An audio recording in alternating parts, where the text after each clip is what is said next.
Yo, what's going on, guys? DJ Hess here, bringing you guys day 23 of 23. It is a wrap. We did it. 23 days later, the Jordan 23s are here.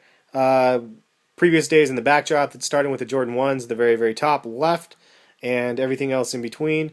And, I got to say, this has been a lot of fun. Shout out to the other YouTubers that have been doing this series as well. Check the description to see links to their channels. And, Jumpmanbostic, really, really cool that he jumped on board with this. Nightwing2303. We found out some new guys out there, Soul Creator, and some other people that I forget to mention. I apologize, but check the description for links to their channels. But yeah, there's a lot of people who have the collections, and this was one of my goals. Originally, as I started collecting around the first pair of the Jordans that I actually kept dead stock in the very far back there, the 1s and 2s. From that point on, I really wanted to collect the whole entire series, and the moment I actually did that, it's a good feeling to be able to have all of the ones that I wanted in the collection. Now I still don't have all the original colorways, but still something that I can strive for. But yeah, man, been a lot of fun, and we're ending on these guys, the Stealth 23s. The only 23s I actually own. Definitely wanted to get them in the original colorway. I guess by original colorway I mean just like the original Jordan colorways, the Chicago colorways that they had here. And I don't know, I just like these ones in particular. I did buy 2 pairs. I bought one and I wear them, and these are the other ones that I keep on DS. But let's get into these shoes real quick. I'll do a little quick recap so we can get to those ones real quick. But Jordan 1s, 2s, 3s, 4s, 5s, 6s, and 7s. We have the 8s, 9s, 10s, 11s, 12s, 13s, 14s.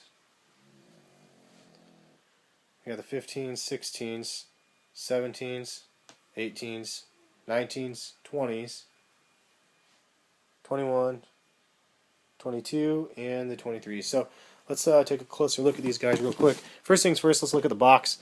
You can see that they have the Jumpman circle logo on the top with the pattern kind of similar to the pattern on the side of the Jordans. 23, and on the front we have, says Jordan 23, and then the price is $185. Mine is size 9.5. Pull it down. Now the box size of this thing is huge comparison to a normal shoebox, but at the same time, at least it's not some weird obscure structure like the Jordan 22s, because that thing was an eyesore. Neat design, but just not conventional for sneakerheads. Big thumbprint on the top of the shoebox in kind of a gold colored material. Same pattern on this is kind of like the same pattern on the sides of the Jordans again, kind of an embossed paper. Inside the box you have Michael Jordan's signature all over in the box. I'm not sure if it says anything else or not. I'm not really good at reading cursive. And then you can see right there was a CD at the bottom of the box as well. And then I got my receipt right here for what I paid. For these, I think I paid $99 for these ones, which is a great price considering retail is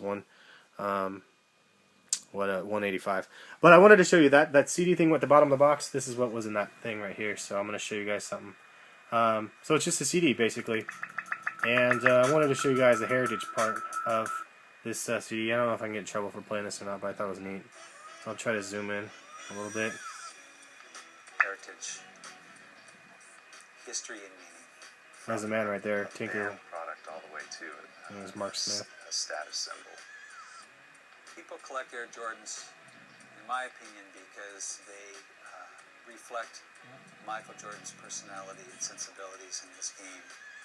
Continuation of I need those guys, man. I still need those. Line of products. Hopefully I get them in the retro. Some people have great affinity for, and we need to respect that and continue that. Sorry if it's a little shaky. People acquiring them to perform, but also to define themselves. When I was working on the 3, there was no way I ever probably even entered my mind that I'd be, 20 years later, still be working on Air Jordan products. But they really culminate in a product that's the highest performing product there is for that sport, much like MJ himself. There are lots of people now buying Jordan products that have never seen Michael play basketball. That's great. I mean, now we're set up to go forever. Pretty rad. Anyway, that's part of the CD, and there's a lot more other little things on here. I just wanted to show you guys that part of it because I thought it was kind of entertaining to see and to think about. Basically, like, there's lots of people out there that have been collecting Jordans that have never even seen Michael Jordan play. But for us that have got to see him play, like myself, and I know Jumpman and everybody else that are the older people, it still has a lot of wow factor as well. So I don't know. For me, again, this whole series has been fun. Collecting Jordans has been a blast, and it's one of my. I mean, I have a lot of hobbies, but this is probably the one that I'm most passionate about. Any which way, I guess let's look at these guys. The 23 Stealth black 23s. I really like the patterns along the mid area of the shoe, and it's like embroidered, I guess. I don't really know what to call it. And there's red stitching across the shoe. I think that's dope because it makes it stand out. It's not too much red. It's just enough to make it pop and know that you're looking at like a pair of Jordans with kind of like the colorway that's appropriate. I like how this is like kind of hexed, like kind of odd shaped patterns around this area, and I like how it has like 3 little lines right here coming to the front. I'm so not technical with my reviews. I apologize. I'm super not technical. Bottom of the shoe, and if you want to see technical, you guys should get that CD because there's a whole bunch of crap in there. I could fake it, but there's no point. Any which way, this, and I say that a lot too. Anyways, the bottom thumbprint look is kind of cool. Huge carbon fiber plate in the middle. I think that's awesome. Looks really nice. And again, thumbprint on the tongue. See if I can dumb it down a little bit here. Brighten. Maybe I'll turn off the flash for a second. Yeah. Large thumbprint on the tongue. Jordan had a big ass thumb. The Jordan logo on the tongue, on the outside, and that's pretty much it, man. I mean, you guys know these shoes. I'm positive you guys have seen them. Some people love them. There's a little dark. There you go. Some people love them. Some people hate them. I like these ones. I don't. They're not my favorite Jordan by any means. But at the same time, I definitely respect them. And it's kind of it's one of those things, it's the last of what it is. Like it's the Jordan 23. 23 is such a symbolic number of Jordan brand, obviously, that they ended it with 23 years later with the Jordan 23. And then the next year they started doing the Jordan 2009s, 2010s, and etc. to 2012 now. And they don't. So that's it. I mean, after the 2000 or after the 23s, that's the end of what this was.